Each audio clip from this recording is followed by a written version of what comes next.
qué tipo? ¿Pero de qué grupo? Que es lo que vimos ya. Pero de qué tipo? La clasificación que habíamos visto, eritematopuntácea, ¿no? Parece una faringoamigdalitis eritematopuntácea que causa bacteriana. Acuérdense, habíamos dicho la mayor parte son de causa bacteriana, pero no todas son de causa bacteriana. Y esto es un ejemplo típico de eso. Sí, esta es una mononucleosis infecciosa, que es una enfermedad, también es una eritematopuntácea, pero de causa viral. ¿Sí? ¿Cuál va a ser el virus responsable de esto? El virus de Epstein-Barr. ¿Sí? Entonces, ¿por qué entra dentro de las secundarias, de las faringoamigdalitis superficiales secundarias? ¿No? Porque va a haber una afectación sistémica del paciente. ¿Sí? Este paciente, aparte de la inflamación de la faringoamigdalina que va a tener, tiene también o cursa con adenopatías generalizadas, no solamente a nivel cervical o a nivel submandibular, sino también tiene adenopatías axilares, adenopatías inguinales, ¿sí? Entonces es bastante diferente su forma de presentación. Aparte también puede haber afectación hepática o afectación del vaso, ¿no? Puede el paciente cursar con hepatomegalia o puede cursar con esplenomegalia, ¿sí? Entonces tiene una afectación sistémica. Cuanto a la clínica, ¿no? A las manifestaciones que va a tener el paciente, malestar general, fiebre, astenia, debilidad, ¿no? Es algo bastante característico de esta enfermedad, ¿no? Incluso la astenia, ¿sí? Ese cansancio que tiene, esa debilidad, suele durar meses, ¿no? Es el último síntoma al desaparecer, puede durar de 3 a 6 meses, ¿no? Entonces es muy importante. Se suele dar sobre todo en pacientes jóvenes, adolescentes, y se transmite a través de la saliva. Por eso también se la denomina enfermedad del beso también, ¿no? Es otro nombre que tiene esta enfermedad, esta mononucleosis. ¿Cómo vamos a hacer el diagnóstico de la mononucleosis? ¿Sí? Ustedes, como les digo, ¿el examen físico les sirve? Sí, les puede servir, ¿no? Pero les puede hacer confundir con una eritematopuntácea de causa bacteriana, ¿no? Entonces hay que estar muy atentos a la clínica del paciente, ¿no? Si tiene algún otro síntoma particular, ¿no? Palpar las adenopatías, ¿no? El paciente puede decir, ¿no? Me salió algo aquí a nivel inguinal, a nivel axilar, ¿no? Hacer la palpación, palpar el hígado, palpar el vaso, etc. Y nos podemos ayudar con estudios complementarios también, ¿no? Por ejemplo, un hemograma, ¿no? Que vamos a poder ver el aumento de los linfocitos, ¿sí? Aparecen unos leucocitos atípicos que son característicos de esta mononucleosis infecciosa. Hay pruebas de serología para detectar anticuerpos, ¿sí? De la mononucleosis, lo que es la prueba de Paul-Bunner, que se utiliza para diagnosticar mononucleosis. Se puede pedir, por ejemplo, también un perfil hepático, donde vamos a ver aumento de transaminasa por esa afectación hepática. Entonces, todo eso, ¿no? Tenemos que tenerlo en cuenta al momento de hacer el diagnóstico, ¿sí? Hay que hacer, una vez más, diagnóstico diferencial entre lo que es una faringoamigdalitis eritematopuntácea bacteriana, una viral, y también se tiene que hacer el diagnóstico con qué otra cosa más.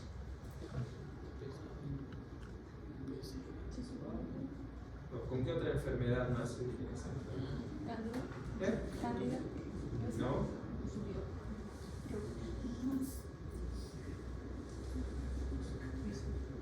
¿Con qué más puede hacerse el diagnóstico?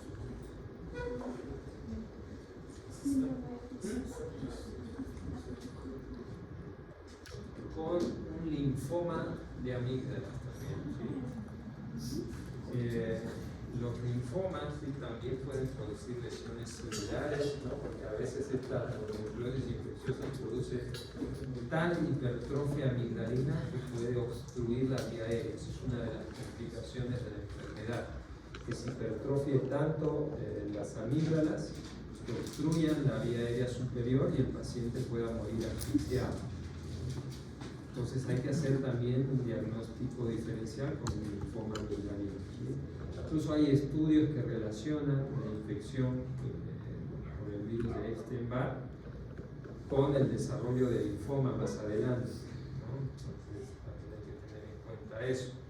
Entonces, entre las complicaciones que puede tener esta enfermedad está eso, ¿no? La obstrucción de la vía aérea, puede haber también complicaciones neurológicas como lo que es el Guillain-Barré, puede haber complicaciones hepáticas o esplénicas, puede haber ruptura del vaso, ¿sí? Entonces hay que tener mucho cuidado. Una vez que hacemos el diagnóstico, se debe dar un tratamiento. ¿En qué va a consistir el tratamiento?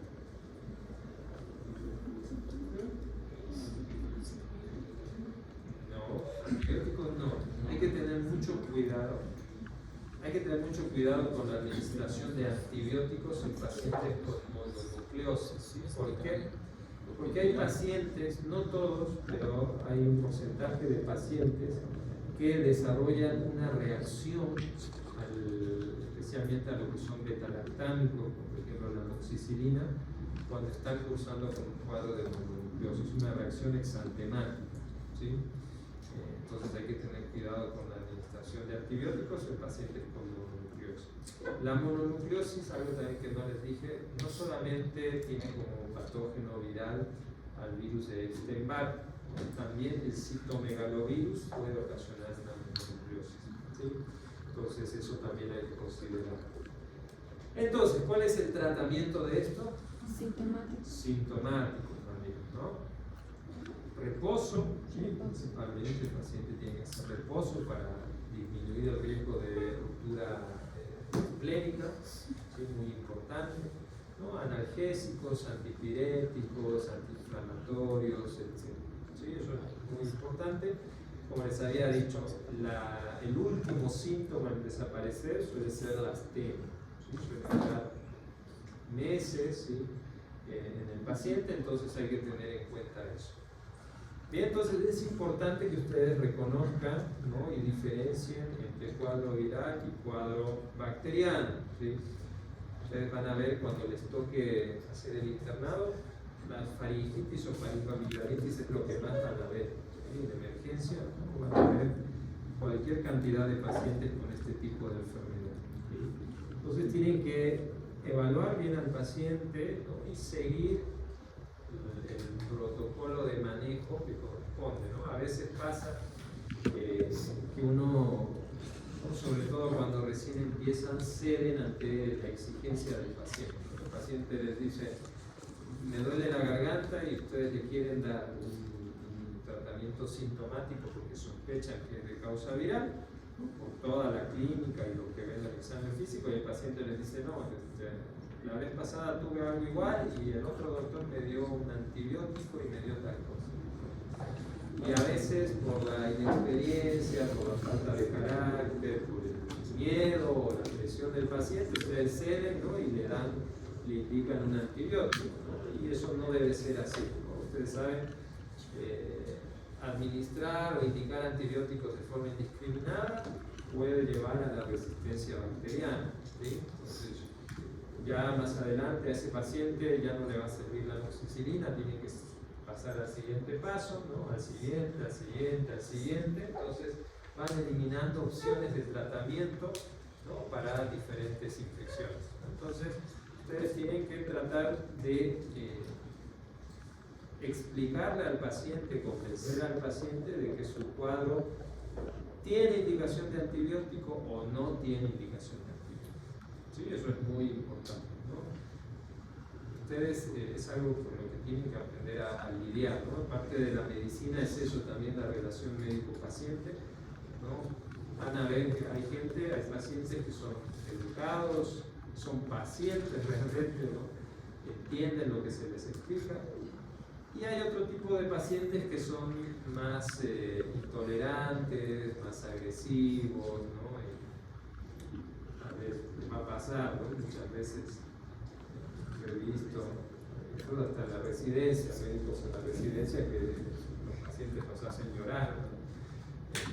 Pasa. Pero bueno, tienen que aprender a lidiar con eso, y es parte de la profesión también, ¿sí? Entonces son cosas que tienen que aprender a distinguir, ¿sí? Luego de esto, el otro grupo, ¿no? Que estaban las agudas profundas, ¿no? Estas son cosas que no las van a ver, ¿no? Son muy raras de ver, suelen ser complicaciones de estas superficiales, ¿no? Es la extensión de esta infección superficial a los espacios profundos de la faringe, ¿no?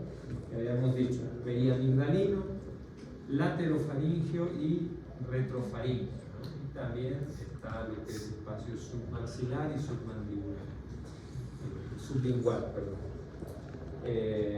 Entonces, son cosas que no van a ver porque son raras, son complicaciones raras, ¿no? Si hablamos, por ejemplo, del flemón periamigdalino, ¿sí? ¿Dónde está el espacio periamigdalino?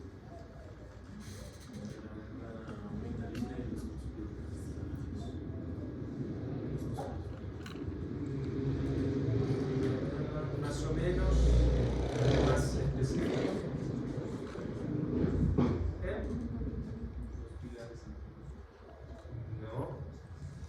Está entre la superficie de la amígdala, ¿sí? Y la cápsula amigdalina. La cápsula amigdalina sí está sobre el músculo constrictor superior, ¿no? Que forma parte del lecho amigdalino. Entonces, ese espacio es el espacio periamigdalino. Entonces, cuando hay una inflamación producto de una infección, por ejemplo, de una infección estreptocócica, lo habíamos visto entre las complicaciones locales de la faringoamigdalitis por estreptococos biógenes, está el flemón periamigdalino, ¿sí? Entonces, puede ser esa una causa. Otra causa puede ser una infección dental, ¿sí? Una patología dental, un absceso dental puede también complicarse con un flemón periamigdalino, ¿sí? Entonces hay que también tener cuidado con las enfermedades dentales o odontógenas. ¿Qué es lo que ustedes van a ver en estos casos, ¿no? Como les digo, tal vez nunca lo lleguen a ver, ¿no? Pero puede pasar como complicación, ¿no? Ustedes no van a ver esta asimetría que ven, ¿no? Aquí por ejemplo se ve eritema, se ve congestión, pero está simétrico, ¿no? Ambos lados están iguales, ¿sí? En cambio, en lo que es el flemón periamigdalino, la anatomía de las fauces se pierde totalmente, ¿sí? Ustedes, por ejemplo, van a ver, ¿no? Suele ser unilateral, ¿no? Y van a ver cómo, digamos, si es un flemón periamigdalino del lado derecho, van a ver un abombamiento de esta región derecha, ¿sí? Que va a alterar totalmente la anatomía de esas fauces, ¿sí? Y va a llevar toda esta región hacia el lado contralateral, ¿sí? Por ejemplo, la úvula se va a ir hacia el lado sano. Y eso es peligroso porque puede llegar a obstruir la vía aérea, ¿no? Y ocasionar la muerte del paciente por asfixia, ¿sí?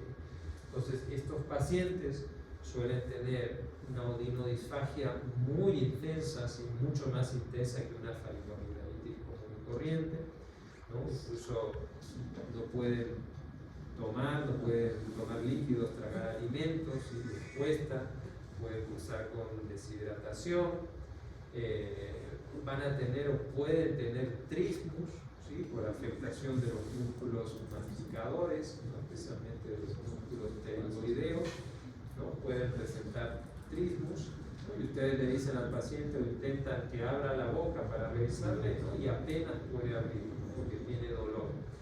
Y la voz se les altera totalmente, ¿no? Ustedes recuerdan, habíamos dicho que la orofaringe se encarga de qué característica de la voz.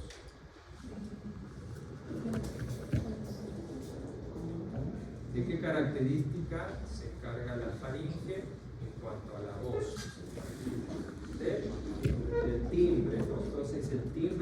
voz cambia totalmente, ¿no? Algo que se llama voz gangosa o voz gutural, ¿no? Cambia por estas alteraciones a nivel de la orfandad, ¿sí? Entonces ustedes cuando diagnostican eso es una urgencia, tienen que tratarlo de forma inmediata, ¿sí? Por las complicaciones que puede tener, ¿no? Porque incluso puede eso evolucionar a una sepsis, hay que tener mucho cuidado. Entonces, ¿qué hacen, no? Lo que primero que tienen que hacer es hacer una punción de la zona más sobreelevada de la lesión, ¿sí? Para ver si esa lesión está en etapa de flemón, o sea, que es tejido blando inflamatorio, o está en etapa de absceso, ¿sí? Entonces, si está en etapa de absceso, cuando ustedes hagan la punción, va a venir secreción purulenta. Entonces, si está en etapa de absceso, hacen una incisión en esa región y drenan toda la secreción purulenta, ¿sí? Y eso alivia inmediatamente la clínica del paciente, ¿no? Lo que es el trismus y el dolor especialmente, ¿sí? Y si no viene nada, si está en etapa de flemón, bueno, hay que darle el tratamiento farmacológico con antibióticos, ¿no? En etapa de absceso también hay que dar tratamiento antibiótico, ¿sí? El tratamiento antibiótico también es en base a betalactámicos, y en caso de que el paciente tenga intolerancia a la vía oral, que no pueda deglutir, se debe internarlo al paciente, ¿no? Eso es muy importante. Y luego, ¿sí? Luego de esto hay varias escuelas, ¿no? En cuanto a lo que se hace después. Se debe realizar una amigdalectomía, ¿sí? ¿Por qué les digo que hay varios tipos de conducta? Porque hay algunos que hacen la amigdalectomía en caliente, o sea, durante el proceso infeccioso, y hay otros que esperan, ¿no? Entre 2 a 3 meses para realizar el procedimiento. ¿Cuál es mejor hacerlo? En mi experiencia es mejor hacerlo posterior, cuando ya se enfrió el cuadro, ¿no? Porque cuando está en caliente, o sea, primero que a veces el paciente está descompensado, ¿sí? Y segundo, la anatomía está totalmente alterada. Entonces cuesta, ¿no? Identificar las estructuras, ¿no? Cuando está en la etapa aguda. Ustedes van a revisar eso en lo que son las indicaciones de amigdalectomía. No sé si habrán leído. No hay indicaciones absolutas y indicaciones relativas, ¿no? Y una de las indicaciones relativas son los flemones periamigdalinos, ¿no? Van a revisar eso, ¿sí? Puede entrar al examen, entonces revisen, ¿sí? Entonces son urgencias, ¿no? Los flemones también, retrofaringios, los laterofaringios, ¿no? Sobre todo los que son, hay laterofaringios preestiloideos, retroestiloideos, ¿no? Los retroestiloideos son los más peligrosos, ¿sí? Los que están por detrás de la apófisis estiloides. ¿Por qué? Porque en esa zona retroestiloidea ahí está el paquete vasculonervioso, ¿no? Carótida interna, yugular interna, pares craneales, etc., ¿no? Y la infección puede extenderse hacia lo que es mediastina. Entonces, son muy infrecuentes, como les digo, no es algo común de ver, pero cuando ocurre hay que tener mucho cuidado, ¿sí? Bien, vamos a quedar ahí entonces, ¿sí? Acuérdense, este tema entra al examen parcial, revísenlo bien, es un tema largo, ¿sí? En comparación con otros temas, pueden entenderla.